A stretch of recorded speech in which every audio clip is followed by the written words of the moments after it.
영국의 줄리언 앨리스 모리스라고 하는 아주 괴팍한 부자한 사람이 있었습니다.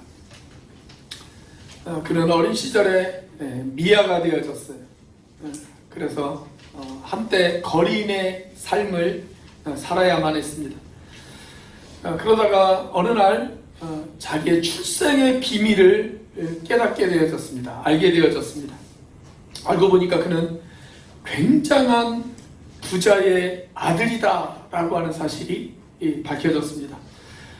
그래서 막대한 유산을 상속받았고 하루아침에 엄청난 부자가 되었습니다.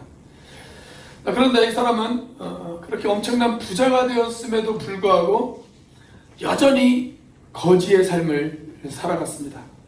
아침에 날이 밝으면 다 낡아 빠진 옷을 입고 기차역을 중심으로 해서 사람들에게 물건을 파는 그런 거린의 삶을 살아갔습니다. 그러다 기분이 조금 좋아지면 면도날, 샴푸, 비누 이런 것을 들고 집집마다 돌아다니면서 물건을 파는 일을 했어요.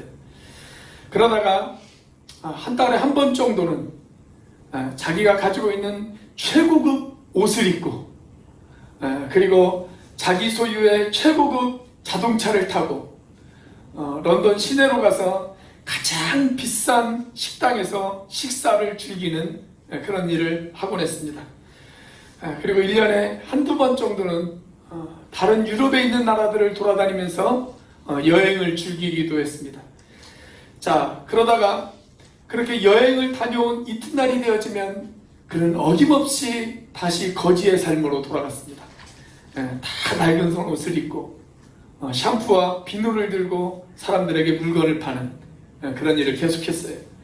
다 떨어진 남루한 옷차림, 초점 없이 방황하는 눈동자, 그런 어김없는 거린의 모습이었습니다. 괴상한 일이죠. 그런데 여러분, 오늘 이런 일들이 오늘을 살아가는 우리 그리스도인들에게 동일하게 일어나고 있다는 사실을 여러분들은 알고 계십니까? 우리가 예수 그리스도를 믿는 그 순간 우리는 하나님의 자녀가 되었습니다. 왕 중의 왕이신 하나님의 아들이 되었고 하나님의 딸이 되었습니다. 자, 우리가 일주일에 한 번 예배당에 모여서 예배를 드리면서 우리가 하나님의 자녀 되었음을 확인합니다. 같이 예배하면서 같이 찬양하면서 우리는 하나님의 자녀고 하나님의 가족임을 다시 한번 확인합니다. 그리고 1년에 한두 번 정도 특별한 예배를 드리면서 부활절 예배를 드리고 성탄절 예배를 드리고 송구영신 예배 같은 예배를 드리면서 하나님이 우리들의 삶 가운데 어떻게 간섭하셨고 어떻게 개입하셨는지 그것을 고백하며 감사하는 시간을 갖습니다. 자, 그런데 그 예배가 끝나고 난 뒤 여러분들의 삶의 현장으로 돌아가서 여러분들은 여전히 왕의 자녀다운 모습으로 하나님의 자녀다운 모습으로 그렇게 살아가고 계십니까? 내 가정으로 돌아가서 내 직장으로 돌아가서 내 삶의 현장으로 돌아가서 거기에서도 하나님의 자녀다운 모습을 여전히 유지하고 계십니까? 혹시 여러분들의 가정생활이 잠시 하숙집처럼 머물다가는 그런 가정생활의 모습은 아닙니까? 여러분들의 직장생활이 의미도 없이 보람도 없이 그렇게 살아가고 계시지는 않으십니까? 우리가 믿음이 없는 사람들처럼 적당하게 세상과 타협하면서 여전히 다른 사람들을 향해 비난하고 험담하면서 여전히 다른 사람들을 욕하면서 그리고 여전히 다른 사람들을 향해 손가락질하면서 그렇게 세상 사람들과 똑같은 모습으로 그렇게 살아가고 계시지는 않으십니까? 바울 사도는 이제 하나님의 자녀가 된 우리는 그런 삶을 살지 말아야 된다고 우리에게 이야기하고 있습니다. 그러면서 저와 여러분들을 위해서 기도하고 있어요. 그 기도의 내용이 바로 오늘 우리가 읽은 본문의 내용입니다. 제가 에베소서를 시작하면서 이 에베소서 전체에 걸쳐서 아주 중요한 단어 2개의 단어가 있다라고 여러분들에게 말씀을 드린 적이 있습니다. 하나의 단어는 충만이라고 하는 단어예요. 그리고 또 하나의 단어는 풍성이라고 하는 단어입니다. 충만, 풍성. 에베소서는 계속 이 두 단어를 강조하고 있어요. 즉 하나님께서 저와 여러분들에게 기대하시는 삶, 그것은 충만하고 풍성한 삶입니다. 충만하고 풍성한 삶. 여러분들은 충만함을 느끼고 계십니까? 여러분들은 풍성함을 느끼고 계신가요? 혹시 늘 무엇인가에 갈급해하고 있고 무엇인가에 부족함을 느끼면서 그렇게 살아가고 있지는 않으십니까? 자, 그렇다면 우리가 어떻게 하나님께서 저와 여러분들에게 기대하시는 충만하고 풍성한 삶을 살아갈 수가 있을까요? 그 비결이 과연 무엇일까요? 첫째, 우리의 속사람이 강건해져야 합니다. 우리의 속사람이 강건해져야 합니다. 여러분, 우리 주변에 보면 사랑을 줘도 그 사랑을 제대로 받지 못하는 사람들이 있어요. 어떤 컴플렉스가 있고 마음 가운데 어떤 선입견이 가득 차가지고 다른 사람이 선한 마음으로 사랑을 베풀었음에도 불구하고 그것을 왜곡하게 바라보고 삐뚤게 바라보는, 그래서 사랑을 줬음에도 불구하고 그 사랑을 제대로 받아 누리지 못하는 그런 사람들이 있습니다. 왜 그러냐면 속사람이 강건하지 못하기 때문인데요.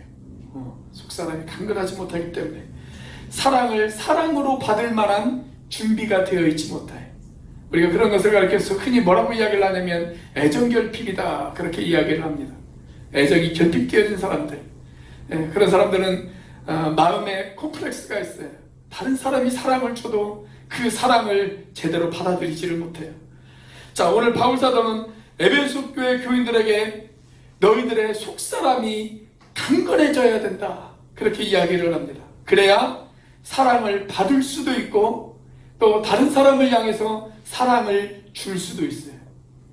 속사람이 강건하지 못한 사람은 사랑을 받지도 못하고 사랑을 주지도 못해요. 그러나 속사람이 건강한 사람, 그 사람은 사랑을 받을 수도 있을 뿐만이 아니라 사랑을 줄 수도 있는 사람이 되어집니다. 자, 그래서 오늘 본문의 16절입니다. 이렇게 이야기합니다. 같이 한번 읽어보겠습니다. 시작. 그의 영광의 풍성함을 따라 그의 성령으로 말미암아 너희 속사람을 능력으로 강건하게 하시오며. 자, 뭐가 강건해져야 된다고요? 우리의 속사람이 강건해져야 된다, 그렇게 이야기를 해요. 여러분, 교회가 교회되어지려면 교회 안에서 서로 사랑하고 이해하고 아껴주고 서로를 위해서 기도해 주려면 속사람이 강건해져야 돼요. 늘 분쟁을 일으키고 비난하고 욕하고 험담하는 사람들, 왜 그럴까요? 속사람이 강건하지 못하기 때문에 그래요. 강건하지 못하기 때문에. 자, 그래서 바울은 오늘 저와 여러분들의 속사람이 강건해지도록 저와 여러분들을 위해서 기도하고 있어요. 기도하고 있어요. 자, 15절 말씀을 보시면 바울이 이렇게 이야기하죠. 아버지 앞에 무릎을 꿇고 비노니, 그렇게 이야기합니다. 하늘 아버지의 자녀된 여러분들이 풍성하고 충만한 삶을 살아갈 수 있도록 제가 하나님 앞에 무릎을 꿇고 지금 기도하고 있습니다. 하나님, 저들의 삶이 속사람이 강건한 삶이 되어줄 수 있도록 하나님 도와주세요. 그렇게 지금 바울이 기도하고 있는 거예요. 자, 그렇다면 속사람의 반대는 뭘까요, 여러분? 속사람의 반대, 겉사람이겠죠. 겉사람. 우리가 살아가는 오늘날은 속사람보다는 겉사람에 더 관심을 갖는 그런 시대가 되어졌어요. 그래서 사람들을 볼 때 그 사람의 속사람을 보고 그 사람을 평가하는 것이 아니라 자꾸 그 사람의 겉사람을 보고 상대방을 평가해요. 어떤 차를 타느냐, 몇 평짜리 집에 살아가고 있느냐, 어떤 브랜드의 옷을 입었느냐, 우리 학생들은 성적이 몇 등이냐, 어떤 학교에 다니느냐, 그 사람이 어떤 직장에 다니느냐, 뭐 이런 걸 가지고 자꾸 사람들을 평가합니다. 자, 그런데 우리가 성경을 쭉 읽다 보면 바울은 자기의 죽음이 가까이 왔음을 직감하면서도 어느 날 이런 고백을 우리들에게 하는 것을 볼 수가 있습니다. 자, 고린도후서 4장 16절이에요. 같이 한번 읽어보겠습니다. 시작. 우리의 겉사람은 낡아지나 우리의 속사람은 날로 새로워지도다. 여러분, 제가 예언 하나 할까요? 여러분들이 열심히 운동하시고 좋은 약을 드시고 그리고 여러분들이 여러분들의 건강을 위해서 꾸준히 병원에 가서 진료를 받으신다 할지라도 여러분들의 겉사람은 반드시 낡아집니다. 어제보다는 오늘, 오늘보다는 내일, 여러분의 겉사람은 조금씩 낡아질 수밖에 없습니다. 자, 그런데 오늘 본문은 저와 여러분들에게 이렇게 이야기를 해요. 오늘 사도 바울은 저와 여러분에게 뭐라고 이야기를 하냐면, 우리의 겉사람은 낡아질 수 있지만 우리의 속사람은 날로 새로워질 수 있다. 그렇게 이야기합니다. 여러분, 어떻게 이런 놀라운 일이 가능할 수가 있을까요? 우리의 속사람이 날마다 새로워지는 경험, 이런 경험을 어떻게 우리가 할 수 있을까요? 오늘 본문에 보면 거기에 대한 대답이 있어요. 자, 그 대답이 뭐냐면 성령으로 말미암아 가능하다라는 것입니다. 성령으로 말미암아 가능하다.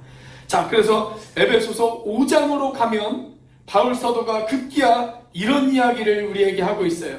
오직 성령으로 충만함을 받으라.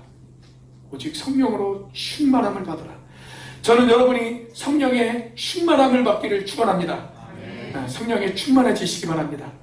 그러면 하루하루 살아가는 삶이 날마다 감격일 수가 있고 날마다 감사의 삶을 살아갈 수가 있습니다. 내 삶 가운데 늘 불평이 있고 불만이 있는 이유, 내 삶 가운데 만족함이 없는 이유, 내 삶 가운데 충만함을 누리지 못하는 이유, 내가 성령에 충만하지 못하기 때문에 그래요.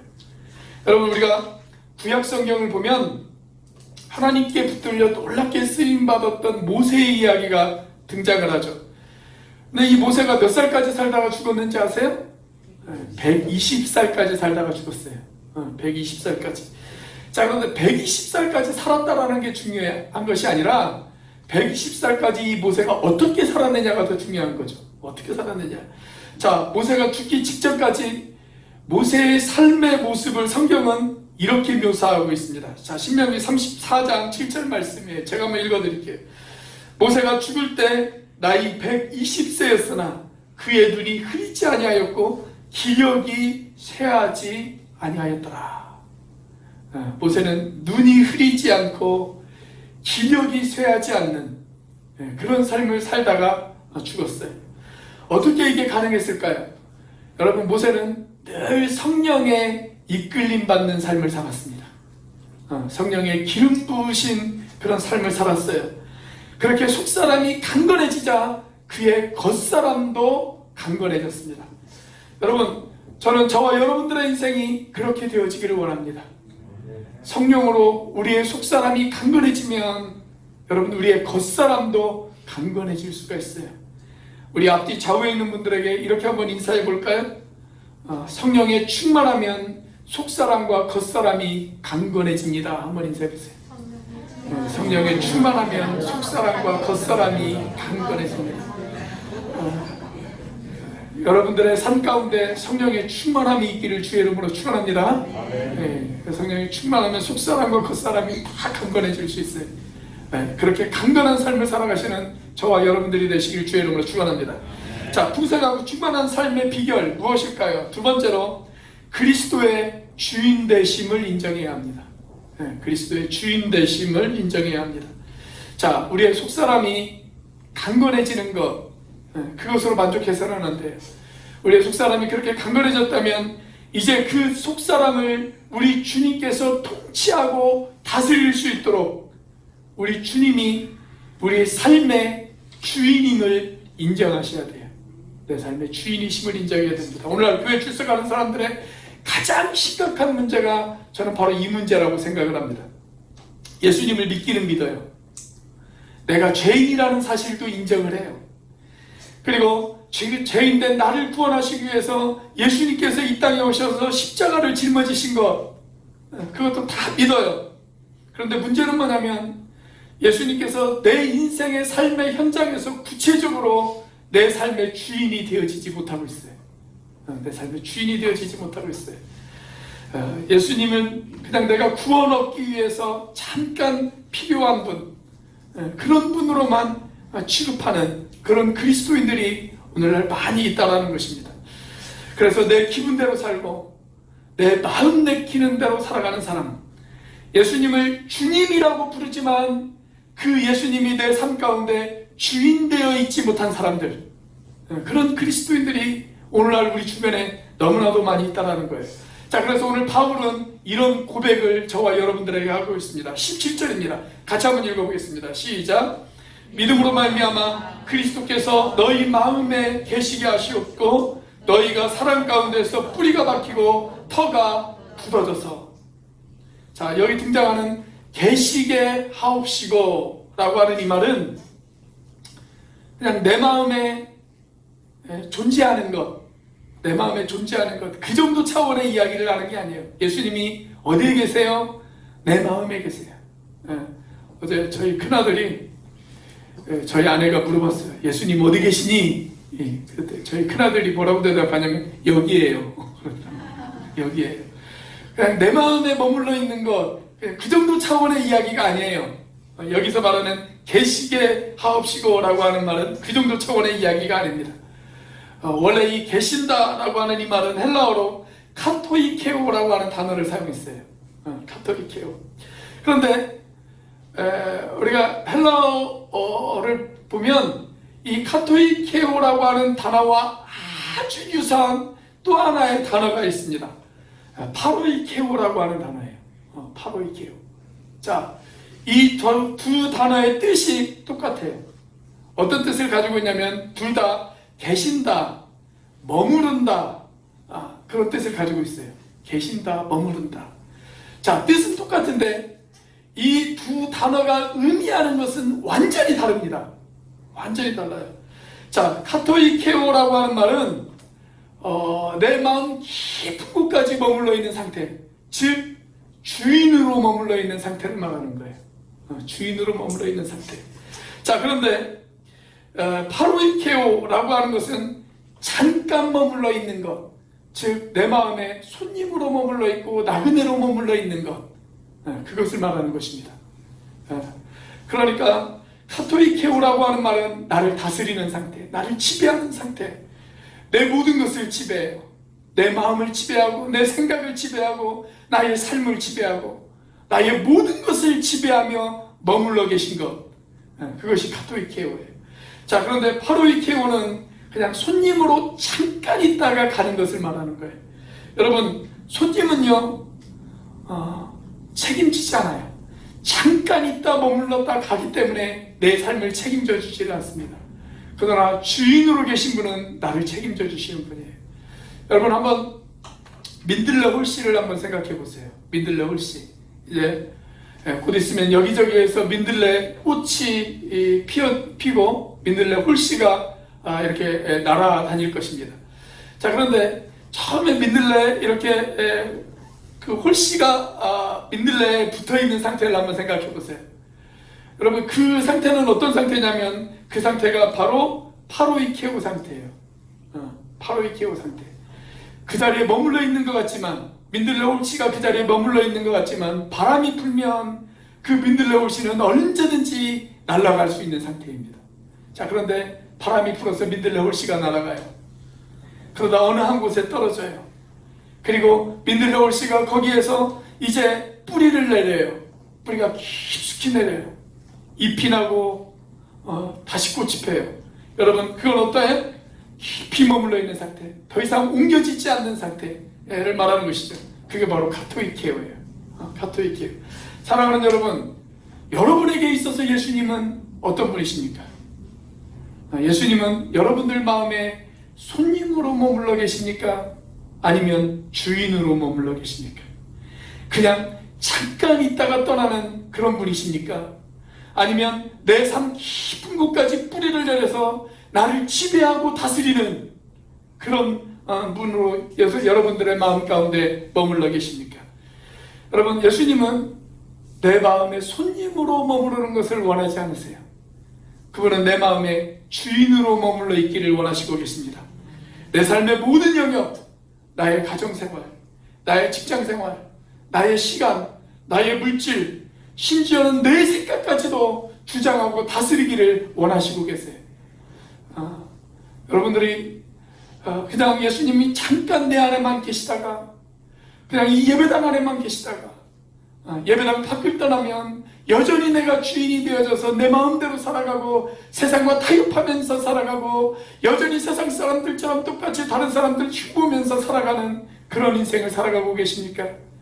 아니면 그분이 내 생각과 내 마음의 중심까지 그분이 지배하고 다스리며 그렇게 주인으로 머물러 계십니까? 자, 이렇게 예수님께서 내 모든 영역의 주인이 되시면 어떤 일이 벌어질까요? 자, 17절 말씀을 다시 한번 보면 그분이 우리의 마음 가운데 주인으로 머물러 계실 때 어떤 일이 일어나는지 소개가 되어지고 있어요. 자, 여기 17절에 뭐라고 이야기합니까?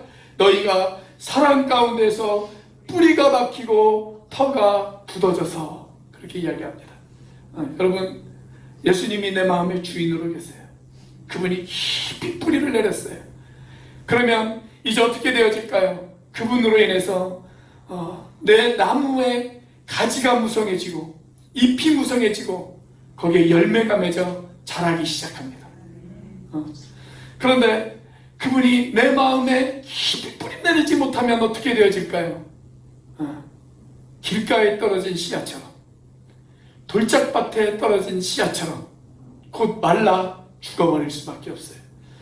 여러분, 그분이 내 마음에 터가 굳어지면, 굳어진 곳에 그분이 계시면 어떻게 되어질까요? 그분으로 인해 내 마음에 터가 굳어졌어요. 그럼 어떻게 되어질까요? 그곳에 건물을 세울 수 있어요. 교회라고 하는 건물을 세울 수가 있어요. 자, 그런데 내 터가 굳어있지 못해요. 그러면 그분이 거기에다 건물을 세울 수가 없습니다. 건물을 흔들리고 금방 무너질 수밖에 없기 때문에 건물을 세울 수가 없어요.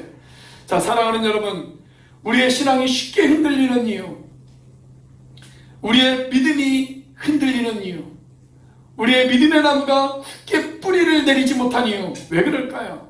아직 내가 주인이 되어졌기 때문에 그래요. 예수님이 주인이 되어진 것이 아니라 여전히 내가 내 삶의 주인이 되어졌기 때문에 그렇습니다. 자, 그렇다면 예수님이 우리의 삶의 주인이 되어지기 위해서 저와 여러분들이 해야 할 일, 그분 앞에 내 모든 것들을 내어드려야 돼요. 정말 그분이 주인이라면 내 모든 것을 그분 앞에 내어드릴 수 있어야 합니다. 제가 몇 번 소개한 책인데, 과거 플러신학교에서 가르쳤던 로버트 멍어라고 하는 분이 계세요. 이분이 쓰신 책 중에 내 마음 그리스도의 집이라고 하는 책이 있습니다. 내 마음 그리스도의 집, 이 책이에요. 이 책, 이 책입니다. 아주 얇은 책이에요. 아주 얇은 책. 안에 내용도 보시면 그냥 다 그림이에요. 그림책입니다. 그림책. 그냥 1시간이면 누구나 다 읽을 수 있는 아주 쉬운 내용의 그런 책이에요. 이것도 어려워서 못 읽겠다 라고 하신 분들을 위해서 요즘은 만화책으로도 나왔어요. 아이들도 읽을 수 있는 책입니다. 자, 그런데 이 책의 내용은 한마디로 말하면 주님이 내 마음이라고 하는 집의 주인으로 계셔야 된다라는 거예요. 내 마음이라고 하는 집의 주인으로 계셔야 된다. 그런데 많은 사람의 문제점은 뭐냐면 예수님을 영접해 놓고도 그 예수님이 그냥 손님방에만 머무르게끔 하는 그런 상태에 있다는 거예요. 가끔 예수님의 도움이 필요할 때만 그분을 찾아가고 그냥 그분을 손님방에만 머무르게 해요. 자, 그러면 예수님께서 내 마음이라고 하는 집의 주인이 되어줄 수 없죠. 그분은 그냥 게스트룸에 머물러 있는 손님에 불과한 것입니다. 여러분, 자, 손님으로만 모셨던 그분을 내 마음속에 주인으로 모시려면 어떻게 해야 될까요? 이 로버트 멍어라고 하는 분이 이런 이야기를 해요. 모든 방을 열 수 있는 열쇠 꾸러미를 그분에게 드려야 된다. 그렇게 이야기를 합니다. 모든 방을 열 수 있는 열쇠 꾸러미를 드려야 된다. 주님, 여기 제 마음이라고 하는 집에 모든 방을 열 수 있는 마스터키가 여기 있습니다. 주님, 이 키를 받으시죠. 그리고 주님께서 이제 모든 방을 자유롭게 드나들면서 주님 마음대로 하세요. 주님 마음대로 하세요. 그래서 그분이 내 방에, 내 마음이라고 하는 집에 거실에도 찾아오세요. 서재도 찾아오세요. 얘야, 이 가구는 여기에 있는 것이 별로 좋지 않은 것 같아. 이 가구를 이쪽으로 좀 옮기자꾸나. 그분이 주인이니까 그분 마음대로 옮길 수 있잖아요. 예, 알겠습니다. 주님, 그쪽으로 옮기시죠. 주님께서 어느 날 저와 여러분들의 옷방에 찾아오셨어요. 그 키를 가지고 옷방의 문을 여셨어요. 너무 지저분해요. 얘야, 이 방은 너무 지저분한 것 같구나. 주님, 부끄럽네요. 제 안에 온갖 지저분한 것들이 있네요. 야, 이거 나랑 같이 청소하자꾸나. 그분과 같이 그 방을 청소해. 그 방을 청소해. 그렇게 그분이 원하시는 대로 내 마음의 집의 모든 것을 다 돌아다니고 그분이 원하시는 대로 할 수 있도록 마스터키를 드려야 된다는 거예요. 심지어는 내 금고까지도. 주님, 다른 방은 다 들어가실 수 있는데 이 방은 안 돼요. 이 방은 제 금고거든요. 이 방만큼은 안 돼요. 그러면 여러분, 아직도 그 부분에 있어만큼은 주님께서 그 사람의 주인이 되어 있지 못하는 거예요. 그렇게 그분이 완전히 주인이 되어질 수 있도록 모든 방을 열 수 있는 마스터키를 그분에게 드려야 된다. 그렇게 이야기를 합니다. 여러분, 우리가 왜 주님에게 그 마스터키를 드리지 못할까요?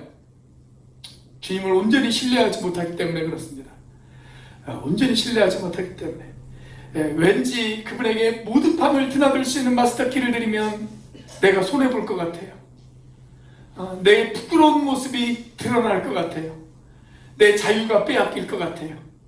그래서 그분에게 그 키를 드리지 못하는 거예요. 그런데 여러분, 그분이 나를 누구보다 사랑하고 계시고 나를 항상 최고의 길로 그리고 최선의 길로 나를 인도하시는 분이다 라는 것을 확실히 믿는다면 여러분, 우리가 우리의 마스터키를 그분에게 드리지 못할 이유가 무엇이 있겠습니까? 자, 그래서 여기 17절 말씀을 다시 한번 보세요. 이 17절이 어떻게 시작합니까?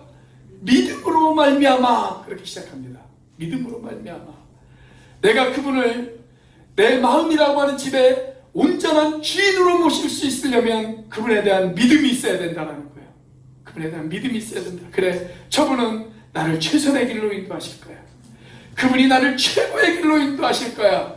그분에 대한 믿음이 있을 때, 그 믿음이 확고할 때 여러분, 예수님이 여러분들 마음의 주인이 되어질 수가 있습니다.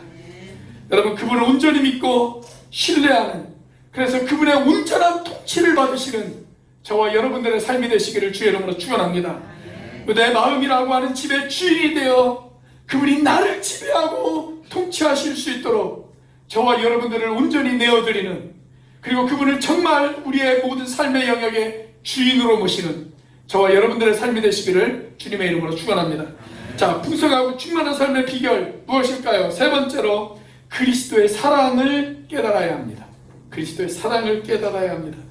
여러분, 우리 주님이 보여주신 사랑의 크기가 얼마나 되어질까요? 자, 여기 18절에 보시면 바울이 이런 이야기를 해요. 같이 한번 읽어볼까요? 시작. 능히 모든 성도와 함께 지식에 넘치는 그리스도의 사랑을 알고. 자, 여기 보면 지식에 넘치는 그리스도의 사랑을 이야기합니다. 지식에 넘치는 그리스도의 사랑. 그리스도의 사랑이 얼마나 큰지 우리가 가지고 있는 지식으로는 그 사랑을 다 채울 수 없다라는 거예요. 그 지식에 넘치는 사랑이라고 성경은 저와 여러분들에게 이야기하고 있지 않습니까? 자, 한 걸음 더 나아가서 19절을 보시면 우리가 그 사랑의 넓이를 알아야 되고 그 사랑의 길이를 알아야 되고 그 사랑의 높이를 알아야 되고 그 사랑의 깊이를 알아야 된다 라고 그렇게 이야기하고 있습니다. 자, 19절 말씀 같이 한번 읽어보겠습니다. 시작.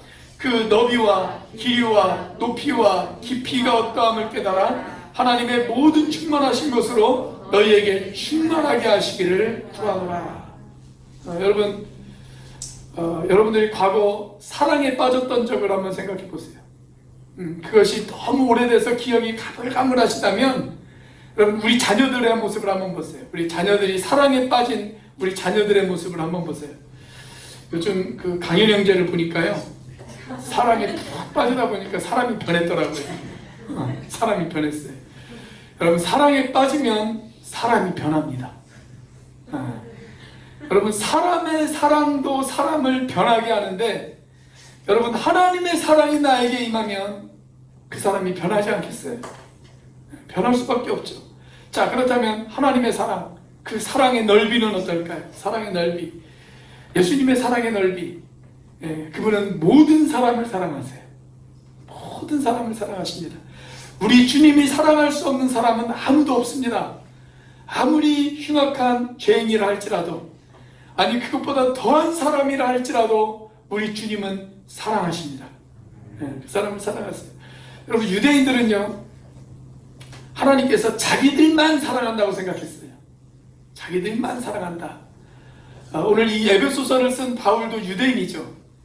그런데 어느 날 이 바울이 복음을 깨닫고 성경을 읽다가 깜짝 놀랄 사실을 하나 발견을 합니다.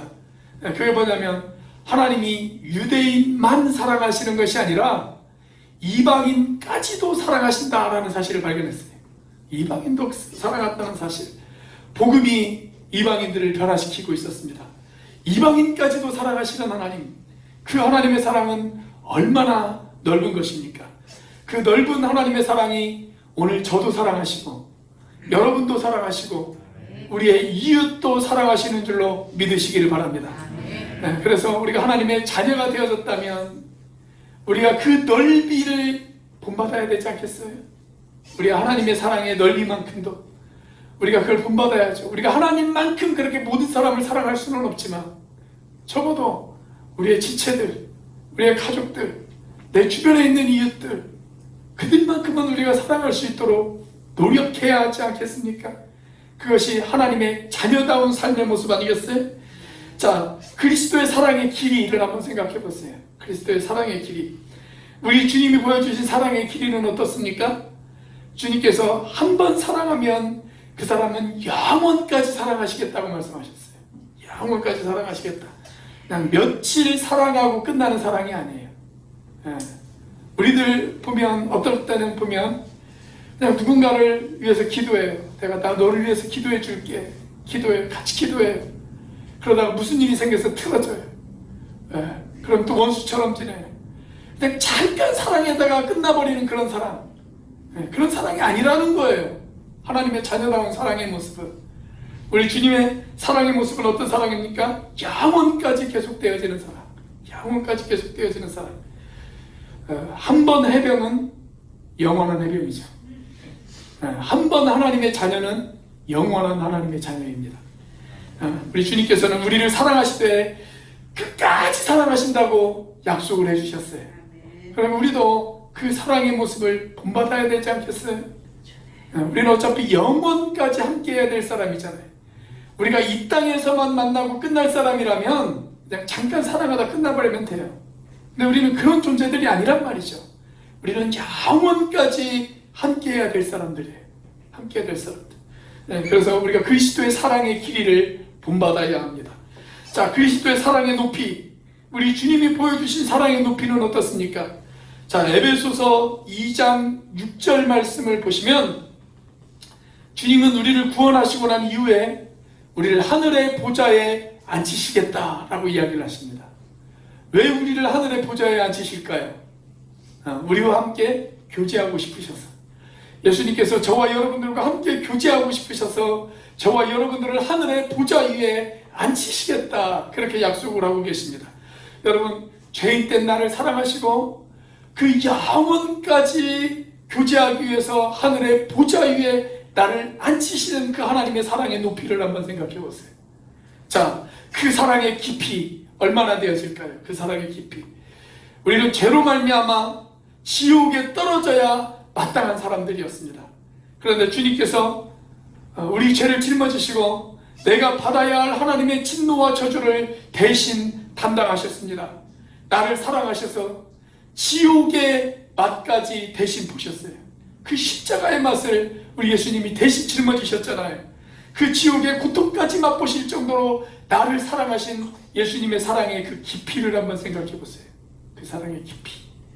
나를 위해 그 고통까지도 짊어지셨는데 내가 내 사랑하는 지체들의 아픔을 짊어지지 못한다면 여러분, 우리가 과연 하나님의 자녀다운 삶의 모습이라고 이야기할 수가 있겠습니까?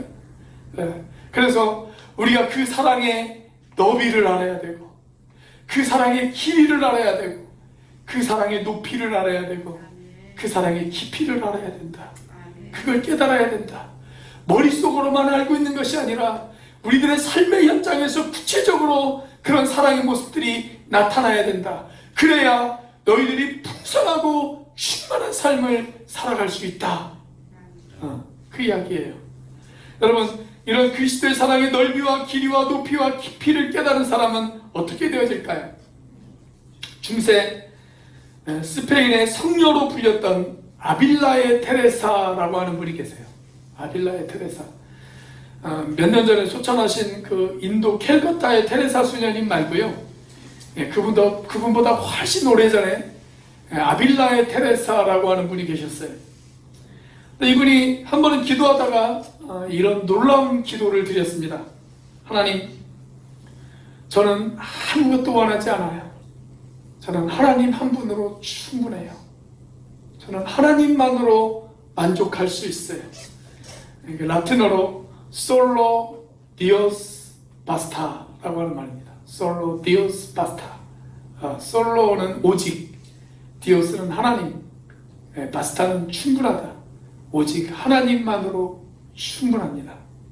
그 이야기입니다. 원래 이 기도는 십자가의 요한, 성십자가의 요한이라고 하는 분이 쓴 기도문이에요. 근데 아빌라의 테레사라고 하는 이분이 이 기도문을 붙들고 평생을 기도했어요. 평생을 기도했습니다. 이 기도문의 내용이 이렇습니다. 여러분들 주보에 그 기도문이 실려 있어요. 이런 기도문이에요. 어느 것에도 마음이 흔들리지 말라. 무엇에든 걱정하지 말라. 모든 것은 헛되이 지나가지만 하나님만은 결코 변하지 않으시는 분. 인내함으로 모든 것을 얻을 수 있나니 하나님을 지닌 자, 하나님께 붙어있는 자, 부족함이 없으리로다. 오직 하나님으로 충분하도다. 오직 하나님으로 충분하도다. 저는 여러분들 가운데 이런 은혜가 임하기를 기도합니다. 그래서 어느 날 저와 여러분들의 입술 속에서도 이런 고백들이 나오기를 원합니다. 하나님 한 분이면 충분해요. 하나님 한 분이면 만족해요. 저는 하나님만으로 충분해요. 그런 고백이 나오기를 바랍니다. 그런 고백이 나오기 위해서는 우리가 어떻게 해야 될까요? 그 사랑의 넓이와 그 사랑의 길이와 그 사랑의 높이와 그 사랑의 깊이를 깨달아야 합니다. 저와 여러분들의 삶에 그런 사랑이 충만해져서 저와 여러분들의 삶이 풍성하고 충만한 삶이 되시기를 주의 이름으로 축원합니다. 기도하시겠습니다.